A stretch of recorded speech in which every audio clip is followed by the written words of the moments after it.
स्त्रियों के ऐसे सोने से रूठ जाती है माँ लक्ष्मी, धन का नाश होता है, आती है दरिद्रता। किसी भी स्त्री को ऐसे कभी नहीं सोना चाहिए। दोस्तों, हमारे प्राचीन ऋषि मुनि अत्यंत ज्ञानी और विद्वान थे। संसार के कल्याण हेतु उन्होंने ब्रह्मचर्य व्रत का पालन करते हुए जप तप आदि प्रकार के महान कार्य किए।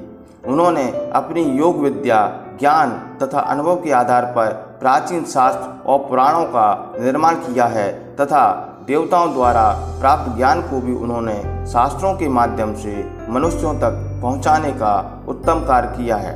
हमारे धर्मशास्त्रों में स्त्री और पुरुष दोनों के लिए ही महत्वपूर्ण नियमों का वर्णन किया गया है। सुबह जागने से लेकर रात्रि को सोने तक किए जाने वाले सभी नित्य कर्मों से जुड़े महत्वपूर्ण नियमों को हमारे शास्त्रों में बताया गया है।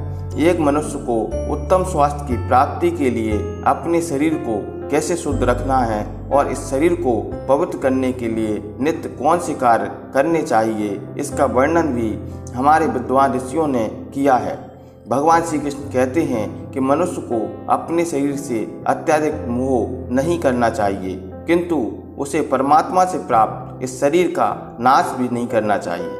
कई बार मनुष्य नाना प्रकार के अनिष्ट कार्य करके अपने पवित्र शरीर को मलिन करते हैं, इसे दूषित करते हैं तथा पापयुक्त बना देते हैं, जिस कारण से शरीर में रोग उत्पन्न होते हैं। मनुष्य की आयु कम होने लगती है और उसे अकाल मृत्यु प्राप्त होती है। आज हम बात करने वाले हैं मनुष्य को अपने शरीर को पवित्र कैसे रखना है और रात्रि को सोते समय कौन से नियमों का पालन करना चाहिए। खासकर महिलाओं को इस बात का महत्वपूर्ण नियम का पालन अवश्य करना चाहिए, अन्यथा जीवन में दुर्भाग्य आता है। और सबसे पहली बात है, मनुष्य को नित्य स्नान करना चाहिए। बिना स्नान किए कभी नहीं रहना चाहिए। स्नान से ही शरीर की शुद्धि होती है। स्नान करने के पश्चात ही मनुष्य देव पूजा आदि धार्मिक कार्य करने के योग बन जाता है। बिना स्नान किए कभी भोजन तथा पूजा पाठ नहीं करना चाहिए। बिना स्नान किए भोजन करने वाले मनुष्य के घर में लक्ष्मी का वास नहीं होता। दोस्तों, हमारे सभी धर्मशास्त्रों में बालों के विषय में महत्वपूर्ण ज्ञान दिया गया है। मनुष्य को अपने बालों को कैसे रखना चाहिए, किस दिन कटवाना चाहिए तथा किस दिन नहीं कटवाना चाहिए, बालों को कितना लंबा रखना श्रेष्ठ होता है और बालों से संबंधित क्या तांत्रिक कारण होते हैं, इसके बारे में शास्त्रों में बताया गया है। दोस्तों, हिंदू धर्म में सप्ताह का प्रत्येक दिन किसी न किसी देवता को समर्पित होता है और सप्ताह के प्रत्येक दिन के कुछ नियम भी अवश्य होते हैं। बाल कटवाने से संबंधित भी कुछ नियम होते हैं जो हर दिन के हिसाब से अलग अलग होते हैं। शास्त्रों के अनुसार मनुष्य को अपने बाल मंगलवार, गुरुवार और शनिवार के दिन कभी नहीं कटवाना चाहिए। मंगलवार का दिन मंगल ग्रह से संबंधित होता है तथा हनुमान जी को समर्पित होता है। मंगलवार को बाल कटवाने से जीवन में क्लेश की स्थिति का निर्माण होता है, अकारण ही शत्रु निर्माण होते हैं और व्यक्ति का स्वभाव भी क्रोधी बनने लगता है। गुरुवार के दिन भी बाल नहीं कटवाना चाहिए, इससे गुरु कमजोर होता है तथा व्यक्ति की आयु भी कम होने लगती है। इस दिन बाल कटवाने से धन संपत्ति का नाश होता है और दरिद्रता भी आती है।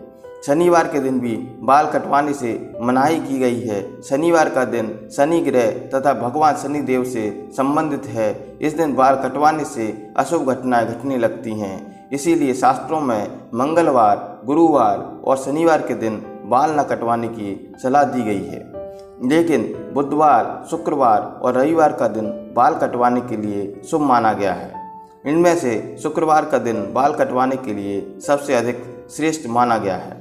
इस दिन बाल कटवाने से जीवन में सुख समृद्धि आती है और तथा घर में शांति बनी रहती है और धन संपत्ति में वृद्धि होती है। दोस्तों, शास्त्रों के अनुसार वातावरण में कुछ ऐसी लहरें तथा सूक्ष्म ऊर्जा होती है जो हमें आँखों से दिखाई नहीं देती। यह सूक्ष्म ऊर्जा हमारे सभी क्रियाकलापों पर प्रभाव डालती है, लेकिन कुछ विशेष तिथियों पर यह लहरें बहुत अधिक सक्रिय तथा तेज हो जाती हैं। इसलिए इन तिथियों पर भी बाल नहीं कटवाना चाहिए। अमावस्या, पूर्णिमा के दिन बाल कटवाना बहुत ही अशुभ माना जाता है। इस दिन जो अपने बाल कटवाता है उसके जीवन में नकारात्मकता और दुर्भाग्य आता है। साथ ही मध्य रात्रि में भी अपने बाल नहीं कटवाना चाहिए।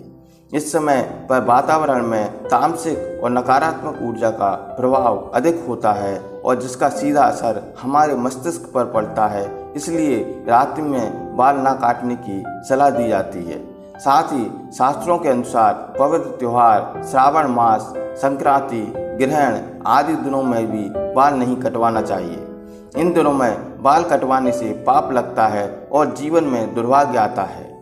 जन्म दिवस पर बाल कटवाना भी अशुभ माना गया है। चलिए अब जानते हैं महिलाओं के बालों से संबंधित कौन से महत्वपूर्ण नियम बताए गए हैं। शास्त्रों के अनुसार काले, घने और लंबे बाल स्त्री का आभूषण होते हैं। बालों से ही स्त्रियों में पवित्रता और सकारात्मकता आती है। प्राचीन काल से ही स्त्रियों के लंबे बालों को उनके सौंदर्य का प्रतीक माना जाता है। लेकिन लंबे बालों से जुड़ी महत्वपूर्ण बात आप सभी को ध्यान में रखना चाहिए। शास्त्र कहते हैं स्त्रियों के बाल कमर के नीचे तक नहीं होना चाहिए और यदि हों तो उन्हें इस तरह बांध कर रखना चाहिए कि वे जमीन को स्पर्श न करें। स्त्रियों के बाल बहुत ही संवेदनशील होते हैं। बाल जमीन पर टकराने से जमीन पर फैली नकारात्मक ऊर्जा बालों के माध्यम से मस्तिष्क में प्रवेश करती है, जिसके नकारात्मक परिणाम भोगना पड़ते हैं।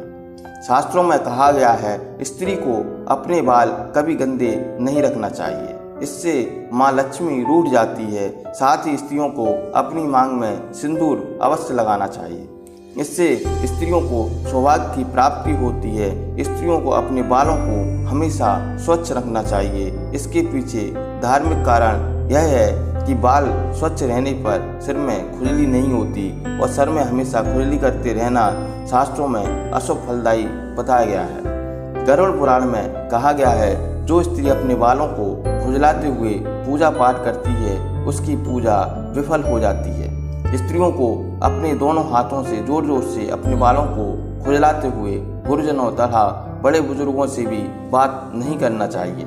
बालों को सुलझाते समय जो बाल का गुच्छा निकलता है उसे अच्छे से फेंकें। उसे यहाँ वहाँ फेंकने पर उसका दुरुपयोग हो सकता है, क्योंकि तंत्र मंत्र, साधना और जादू टोने में हमेशा लंबे बालों का उपयोग किया जाता है और इसका असर जिस व्यक्ति के बाल हैं उसके ऊपर पड़ता है। इसीलिए महिलाओं को हमेशा अपने बाल संभाल कर रखना चाहिए। शास्त्रों के अनुसार मासिक धर्म के 3 दिनों तक महिलाओं को अपने बाल नहीं धोना चाहिए, साथ ही अपने बाल भी नहीं कटवाना चाहिए। वैज्ञानिक दृष्टिकोण से देखा जाए तो मासिक धर्म के समय महिलाओं का शरीर बहुत कमजोर होता है और इस समय कोई भी ऐसा काम नहीं करना चाहिए जिसमें अधिक ऊर्जा की आवश्यकता होती है। कभी भी सूर्यास्त के बाद या सूर्यास्त के समय बाल नहीं धोना चाहिए, ऐसा करना अशुभ माना जाता है। आइए अब जानते हैं स्त्री और पुरुष को कैसे सोना चाहिए। शास्त्रों के अनुसार सोते समय हमेशा अपना सिर पूर्व अथवा दक्षिण दिशा में करके ही सोना चाहिए। उत्तर अथवा पश्चिम दिशा में सिर रखकर सोना अशुभ माना गया है। दक्षिण मृत्यु की दिशा मानी गई है। इस दिशा में पैर करके सोने से मृत्यु के देवता यमराज का अपमान होता है। इसके पीछे वैज्ञानिक कारण यह है कि पृथ्वी की चुंबकीय ऊर्जा सतत प्रवाहित रहती है।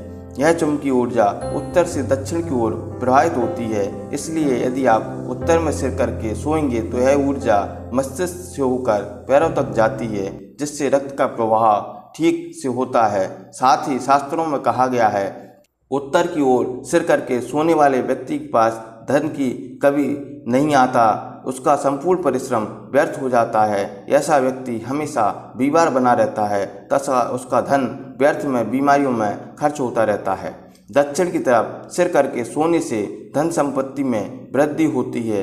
स्त्रियों को सोते समय अपने बाल कभी भी खुले नहीं रखना चाहिए। बालों को हमेशा ही बांध कर सोना चाहिए।